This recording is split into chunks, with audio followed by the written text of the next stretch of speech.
Psicologiando con Rose es un camino para encontrar el bienestar. Te invita a descubrir formas nuevas. Sobre todo que no están preocupados por el vínculo, ¿no?, entre la familia y los niños. Y ahora pensando un poco en los profesionales y los psicólogos, estabas tú hablando de los dos tipos de evaluación, ¿no? Que nos pudieras ahondar en eso.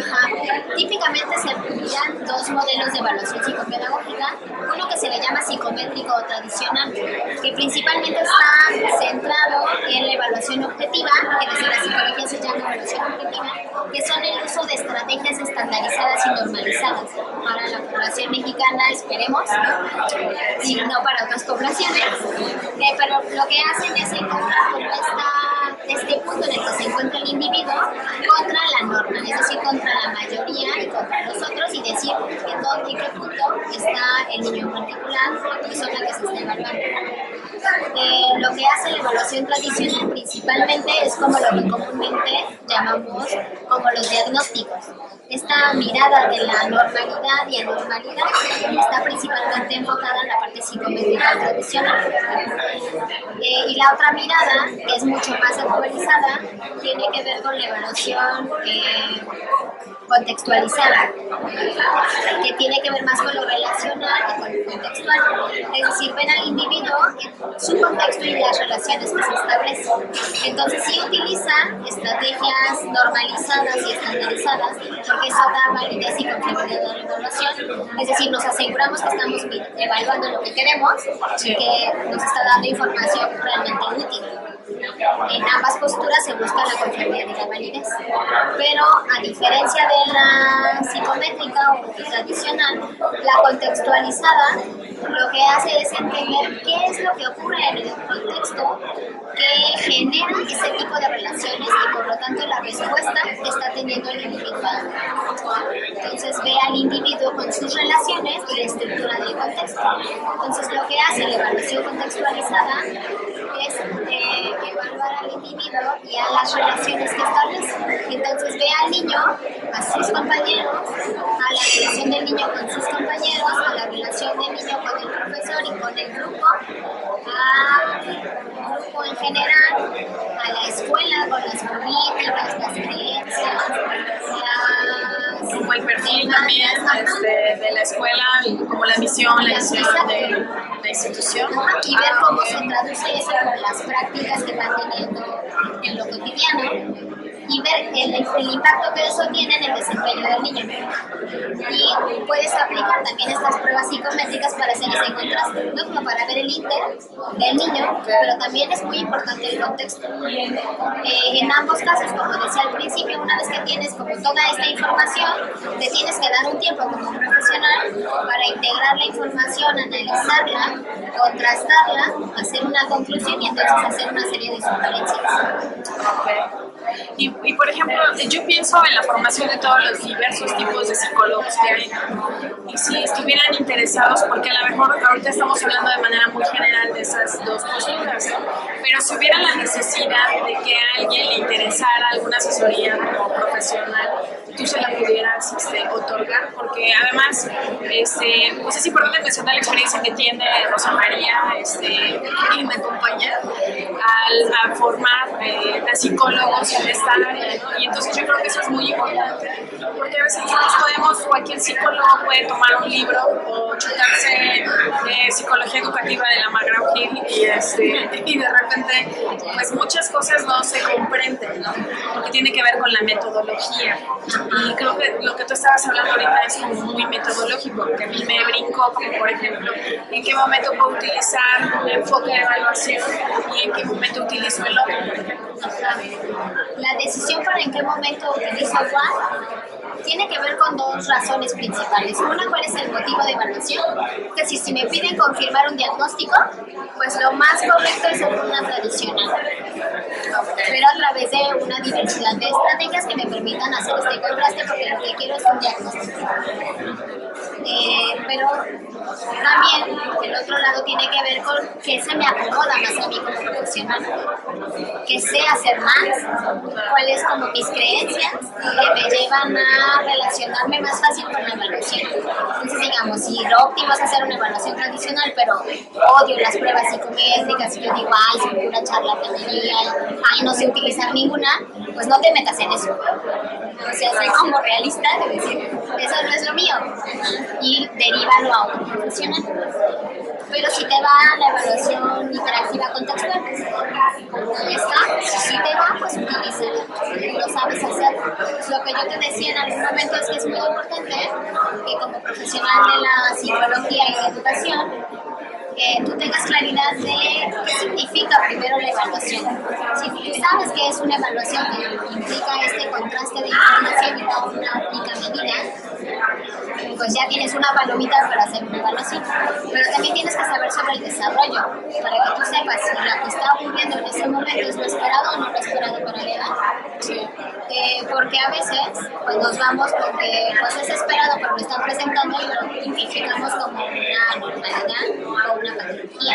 Pero es normal que lo ocurra, como que los niños preescolares son muy activos. Sí, claro. Pues sí son activos, pero no significa que todos tienen hiperactividad. Sería como absurdo pensar. Pero aún así ocurre. Y sí puede haber niños preescolares con hiperactividad. Pero otro elemento entonces sería saber sobre el desarrollo infantil. Otro elemento es saber sobre las demandas educativas, porque como decía, la evaluación psicopedagógica tiene que ver con este ajuste que tiene la persona que está aprendiendo con el contexto educativo y con las demandas escolares. Pero si tú no entiendes cuáles son las demandas escolares, entonces no vas a saber si eso no va a acorde para lo que está requiriendo el niño o la niña y si se puede o no se puede ajustar. Otro elemento importante es que tengas un conocimiento de las diversas estrategias para recabar la información. Un conocimiento y un dominio para poderlas ejercitar y ejecutar. Pues digamos, no basta con saber que es una observación, sino que sepas hacer una observación y un registro de observación, para que entonces puedas recabar la información, analizarla y hacer ese contraste con los otros elementos, que sepas que es una entrevista y hacer entrevistas para diferentes personas con diferentes finalidades, que sepas los diferentes tipos de instrumentos de pruebas psicométricas o de instrumentos para evaluar cuestiones muy específicas, que sepas cuál se acomoda para esa situación en particular y que lo sepas usar e interpretar. Porque a veces decimos, ay, pues es bien fácil un dibujo. Pues sí, pero ¿qué haces con el dibujo? ¿Cómo analizas el dibujo? ¿Qué información recabas? ¿Cómo lo aplicas? Eso te da mucha información para saber qué es lo que está ocurriendo en el caso. Entonces, si tienes todos estos elementos, entonces estás habilitado para hacer una evaluación psicológica. Digamos que pareciera que cualquier profesional de la educación puede hacer una evaluación psicopedagógica, pero resulta que sí tienes todo esto.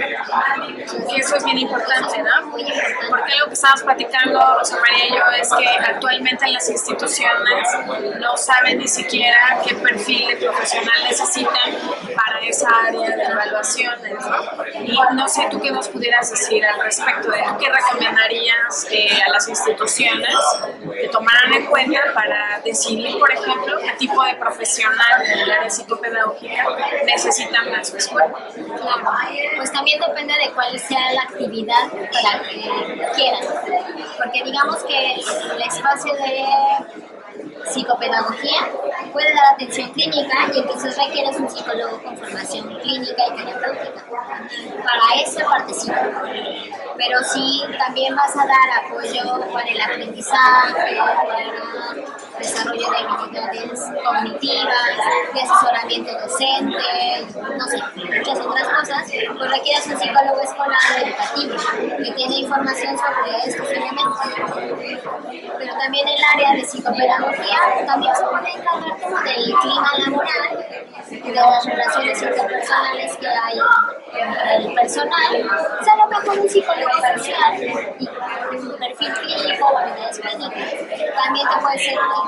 Entonces digamos que no es que yo crea que solo el psicólogo educativo tiene que estar en las escuelas, sino cuál es la función que va a desempeñar y a partir de esa función saber cuáles son las habilidades que cuentan los profesionales de las distintas áreas de la psicología para saber entonces cuál es el más apropiado para esa función. Porque otra cosa que hacen las escuelas es que contratan a uno para todo. Entonces al clínico para que haga lo educativo, para que haga lo de clima social, para que capacite, para que dé contención emocional. Y pues ¿cómo le haces? Porque tampoco es que por ser psicólogo entonces puedes resolver todo. Tengas las habilidades para todo, ¿no? Pensando en que además las diferentes universidades ofrecen diferentes tipos de perfiles, que también eso regularmente no se sabe en el campo laboral, de que la psicología social, pues sí sabe de la psicología clínica, pero no profundiza. Y la psicología clínica sabe de la psicología social, pero tampoco profundiza. Entonces eso es bien importante. ¿Algo que te gustaría agregar a la evaluación psicopedagógica? Pues yo creo que confiar en que la evaluación psicopedagógica es un recurso muy importante que tenemos como profesionales para apoyar a un mejor desempeño y aprovechamiento de las condiciones educativas, y que es un recurso central para lograr establecer relaciones con las instituciones, con las familias y con los niños y las niñas, que puede permitir crear mejores condiciones para el aprendizaje y el desarrollo. Que no lo tomen como cualquier instrumento y cualquier recurso, como si fuera muy simple, sino que es un recurso complejo que implica un compromiso importante y una preparación para eso. Y bueno, pues que nos dejaras tus datos, que lo dijeras por si alguien se quiere contactar, esa profesional o alguien que deseara una evaluación psicopedagógica. Pues les puedo dar mi correo, que es Rosy con I latina, Nashiki, que es mi apellido, NASHIKI, @gmail.com, el 044 55 27 13 26 67. Bueno, pues muchísimas gracias. Nos vemos hasta la próxima. Hasta la próxima. Gracias. Un placer. Psicología no conoces un camino para encontrar el bienestar. Te invita a descubrir formas nuevas de estar contigo mismo y con tu alrededor. Dejar la ira, la tristeza y el rencor. Psicología